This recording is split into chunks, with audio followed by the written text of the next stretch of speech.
To set up parental controls on Redmi Note 15 Pro 5G, first of all, we'll need to open settings on our device. Next step is to scroll all the way down to the bottom and select additional settings.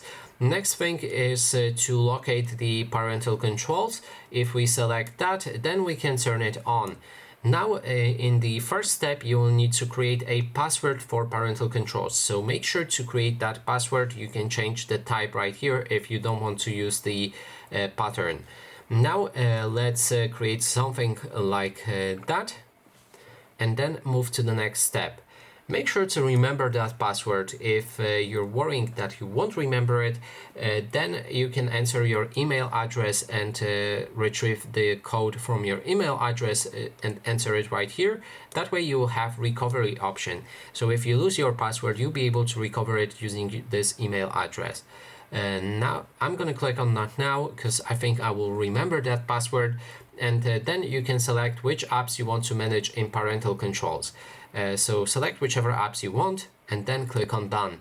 That way your parental controls are already set up. You can always manage different apps right here. So just scroll down and enable or disable any of those apps. Now to use it, as you can see, all of the apps are enabled in parental controls for me.